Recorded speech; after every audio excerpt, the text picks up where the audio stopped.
कार्तिक मास महात्म्य कथा। अध्याय 26। कार्तिक मास महात्म्य का 26वां अध्याय। श्री विष्णु की कृपा से आज तुमको रहा बताए। नारद जी बोले। इस प्रकार विष्णु पार्षदों के वचन सुनकर धर्मदत्त ने कहा, प्राय सभी मनुष्य भक्तों का कष्ट दूर करने वाले श्री विष्णु की यज्ञ, दान, व्रत, तीर्थ सेवन तथा तपस्याओं के द्वारा विधिपूर्वक आराधना करते हैं। उन समस्त साधनों में कौन सा ऐसा साधन है जो भगवान विष्णु की प्रसन्नता को बढ़ाने वाला तथा उनके सामीप्य की प्राप्ति कराने वाला है? दोनों पार्षद अपने पूर्वजन्म की कथा कहने लगे। हे द्विजश्रेष्ठ, आपका प्रश्न बड़ा श्रेष्ठ है। आज हम आपको भगवान विष्णु को शीघ्र प्रसन्न करने का उपाय बताते हैं। हम इतिहास सहित प्राचीन वृत्तांत सुनाते हैं, सावधानी पूर्वक सुनो। ब्राह्मण, पहले कांचीपुरी में चोल नामक एक चक्रवर्ती राजा हो गए हैं। उन्हीं के नाम पर उनके अधीन रहने वाले सभी देश चोल नाम से विख्यात हुए। राजा चोल जब इस भूमंडल का शासन करते थे, उस समय उनके राज्य में कोई भी मनुष्य दरिद्र, दुखी, पाप में मन लगाने वाला अथवा रोगी नहीं था।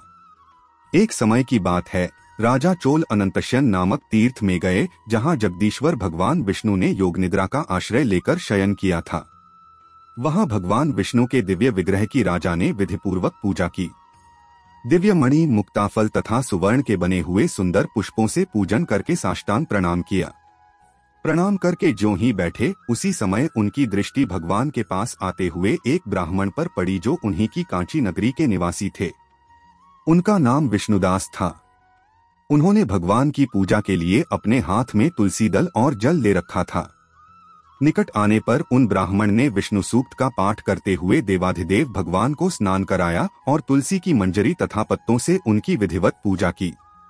राजा चोल ने जो पहले रत्नों से भगवान की पूजा की थी, वह सब तुलसी पूजा से ढक गई।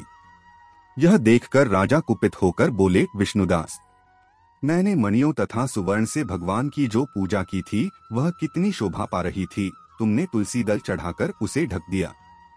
बताओ ऐसा क्यों किया?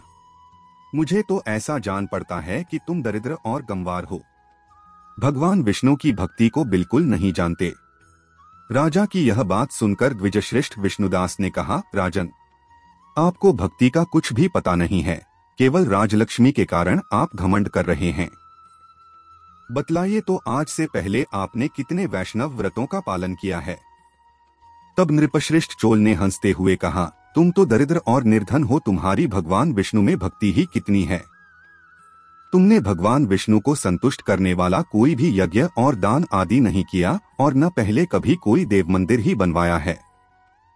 इतने पर भी तुम्हें अपनी भक्ति का इतना गर्व है। अच्छा, तो ये सभी ब्राह्मण मेरी बात सुन लें। भगवान विष्णु के दर्शन पहले मैं करता हूँ या यह ब्राह्मण? इस बात को आप सब लोग देखें, फिर हम दोनों में से किसकी भक्ति कैसी है, यह सब लोग स्वतः ही जान लेंगे। ऐसा कहकर राजा अपने राजभवन को चले गए। वहां उन्होंने महर्षि मुद्गल को आचार्य बनाकर वैष्णव यज्ञ प्रारंभ किया। उधर सदैव भगवान विष्णु को प्रसन्न करने वाले शास्त्रोक्त नियमों में तत्पर विष्णुदास भी व्रत का पालन करते हुए वहीं भगवान विष्णु के मंदिर में टिक गए। उन्होंने माघ और कार्तिक के उत्तम व्रत का अनुष्ठान, तुलसीवन की रक्षा, एकादशी को द्वादशाक्षर मंत्र का जाप, नृत्य, गीत आदि मंगलमय आयोजनों के साथ प्रतिदिन षोडशोपचार से भगवान विष्णु की पूजा आदि नियमों का आचरण किया। वे प्रतिदिन चलते, फिरते और सोते हर समय भगवान विष्णु का स्मरण किया करते थे। उनकी दृष्टि सर्वत्र सम हो गई थी। वे सब प्राणियों के भीतर एकमात्र भगवान विष्णु को ही स्थित देखते थे। इस प्रकार राजा चोल और विष्णुदास दोनों ही भगवान लक्ष्मीपति की आराधना में संलग्न थे। दोनों ही अपने अपने व्रत में स्थित रहते थे और दोनों की ही संपूर्ण इंद्रियां तथा समस्त कर्म भगवान विष्णु को समर्पित हो चुके थे। इस अवस्था में उन दोनों ने दीर्घकाल व्यतीत किया। कार्तिक मास महात्म्य कथा। अध्याय 26 समाप्त।